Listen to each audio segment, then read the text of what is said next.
Hello, and welcome to Speak Better Practice. Oh, it was pretty good, Tom. A bit busy, though. How about you? I'm doing well.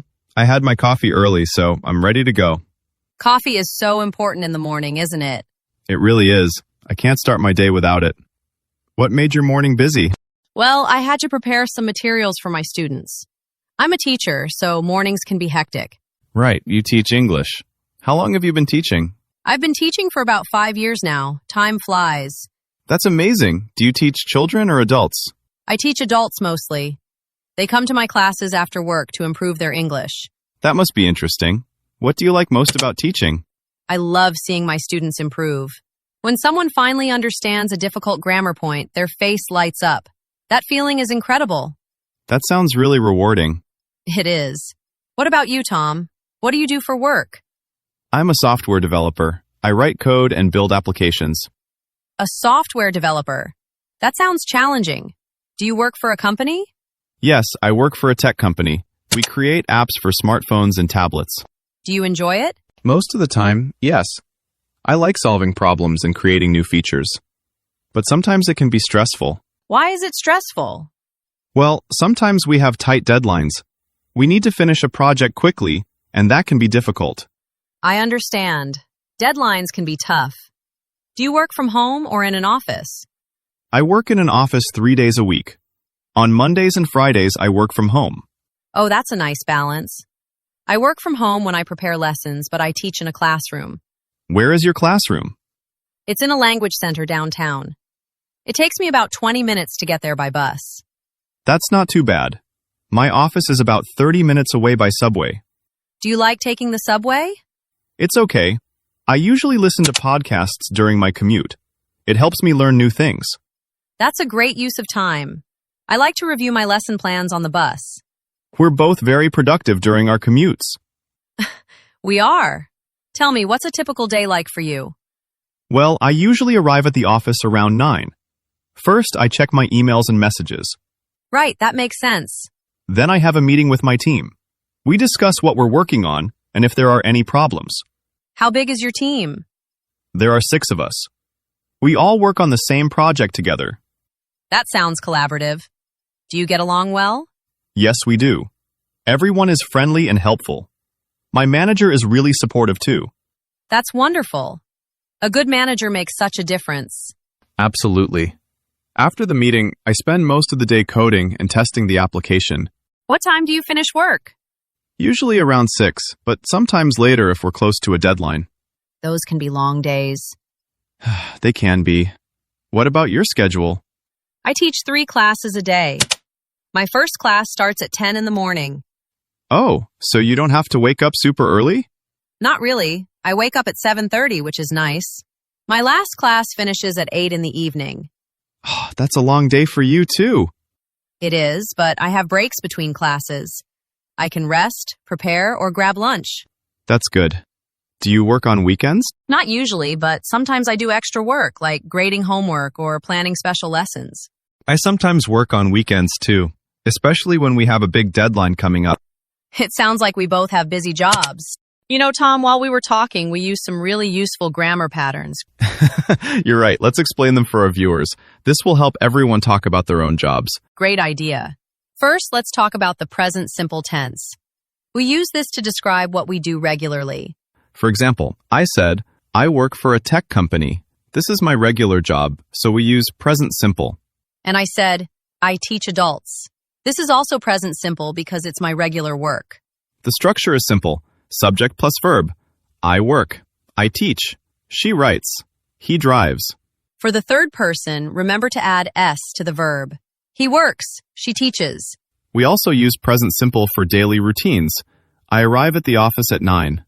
I wake up at 7:30. Exactly. Now let's talk about present continuous.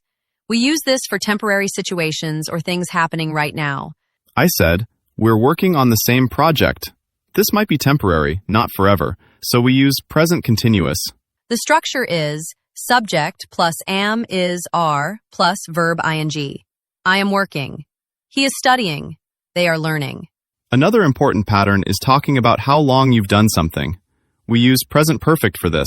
Right. I said, I've been teaching for 5 years. This shows I started in the past and I still teach now. The structure is subject plus have, has plus past participle. I have worked here for 3 years. She has been a doctor since 2020. Notice we use for with a period of time, like for 5 years or for 6 months.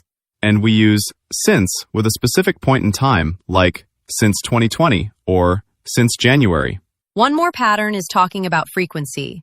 We use adverbs like usually, sometimes, often, always, never. I said, I usually arrive at 9. And I sometimes work on weekends. These adverbs usually go before the main verb. I usually wake up at 7.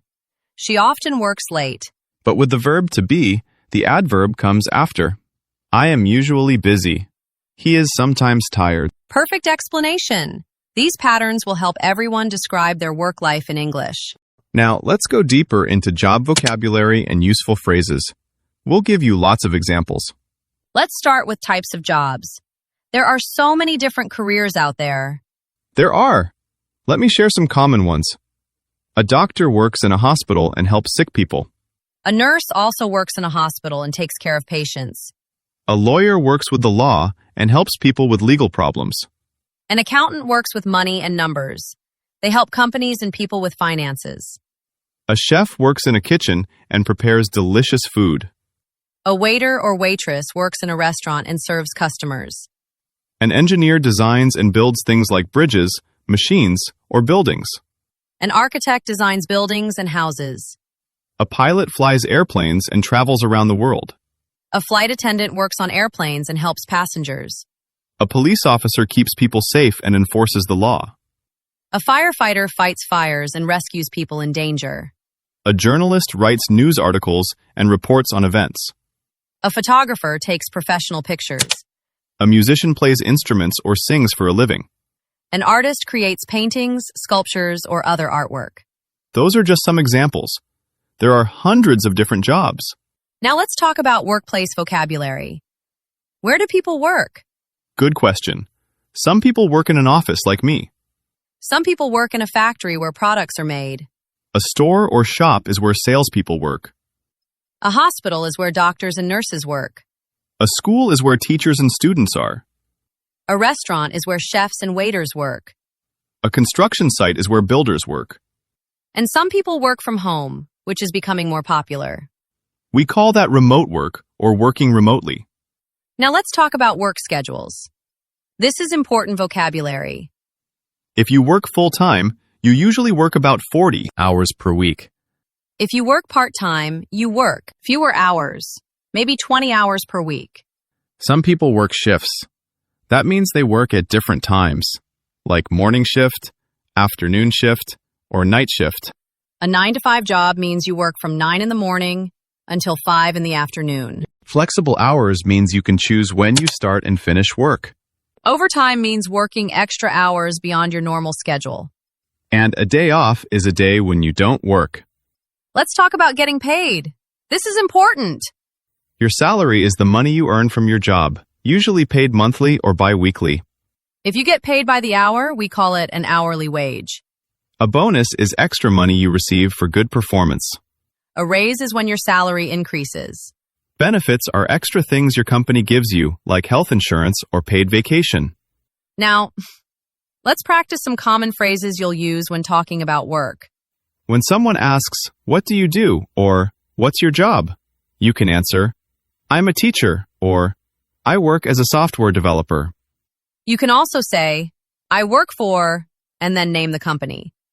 I work for Google, or I work for a small marketing agency. If someone asks about your industry, you can say, "I work in," and name the field. "I work in education," or "I work in technology."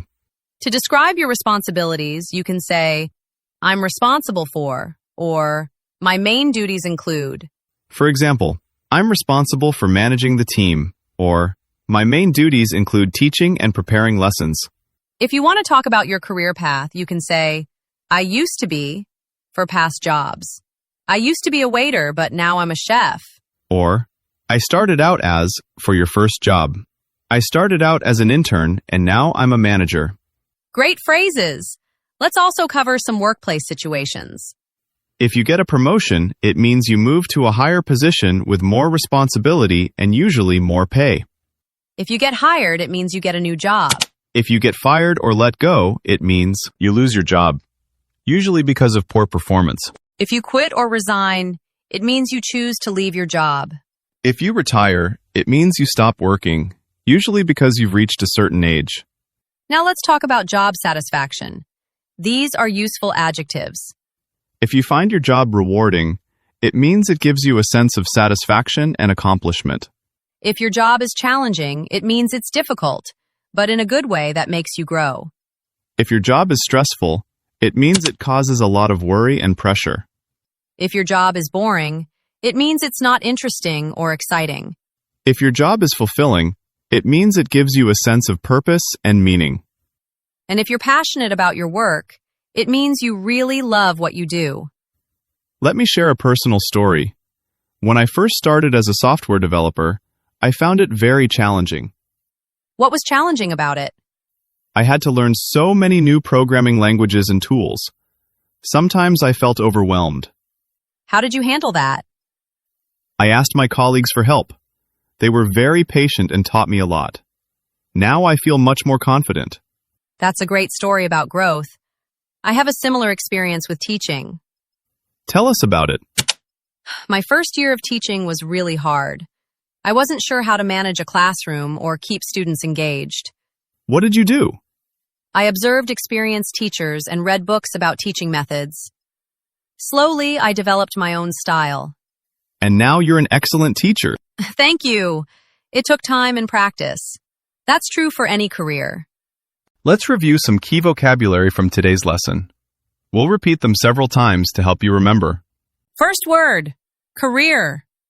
A career is your profession or the work you do for a long period of your life. Career. My career in software development has been very exciting. Career. She wants to build a career in medicine. Career. What career are you interested in? Second word, colleague. A colleague is a person you work with. Colleague. My colleagues are very friendly and helpful. Colleague. I'm having lunch with a colleague today. Colleague. Do you get along with your colleagues? Third word, deadline. A deadline is the time by which you must finish something. Deadline. I have a deadline next Friday for this project. Deadline. She's working late because of a tight deadline. Deadline. Can you meet the deadline? Fourth word, commute. Your commute is the journey you take from home to work. Commute. My commute takes about 30 minutes. Commute. He has a long commute, almost 2 hours each way. Commute. I listen to music during my commute. Fifth word, schedule. A schedule is your plan for when you do things, like your work hours. Schedule. What's your work schedule like? Schedule. My schedule is flexible, so I can work from home sometimes. Schedule. She has a busy schedule this week. Let's say all 5 words again. Career, colleague, deadline, commute, schedule. Career, colleague, deadline, commute, schedule. Practice saying these words at home. Wow, we covered so much today. Let's summarize what we learned. We started with a natural conversation about our jobs. I'm a teacher, and Tom is a software developer. We talked about our daily routines, where we work, and what we like about our jobs. Then we explained some important grammar patterns. Present simple for regular activities. Present continuous for temporary situations. We also covered present perfect for talking about how long you've done something, and adverbs of frequency. In the main teaching section, we learned lots of job vocabulary. Different types of jobs like doctor, lawyer, engineer, and chef. We learned about workplaces like offices, factories, hospitals, and schools. We talked about work schedules, full-time, part-time, shifts, and flexible hours. We learned about pay, salary, hourly wage, bonus, raise, and benefits. We practiced useful phrases like, I work as, I'm responsible for, and my main duties include. And we reviewed 5 key words: career, colleague, deadline, commute, and schedule. Remember, you don't need to memorize everything today. Just focus on the words and phrases that are most useful for you. Keep practicing, and these will become natural over time. Now it's time for our question of the day. We love hearing from you in the comments. It's great practice for your English writing skills. Today's question is, what is your job? Or if you're a student, what is your dream job? You can write a simple sentence like, I'm a nurse, or I work as an accountant. Or if you're still studying, you can say, I'm a student, or my dream job is to be a pilot. We read every single comment, and we love learning about all of you. Also, to help you reinforce your understanding of the lesson, we've prepared a free visual aid for you. You can download it from the link in the description. Before we go, a huge thank you to everyone who subscribes to our channel. And thank you to everyone who likes and shares our videos. It helps us so much. If you haven't subscribed yet, please click that subscribe button so you don't miss our next video. In our next video, the topic will be doctors, and you'll learn how to explain your symptoms when you visit the hospital effectively. That's going to be super useful. Thank you so much for watching and practicing with us today. You're all doing an amazing job. Learning a new language takes time and effort, but you're here, and that's what matters. Keep practicing, be patient with yourself, and remember that mistakes are part of learning. We'll see you in the next video. Goodbye, everyone. Bye. Have a wonderful day.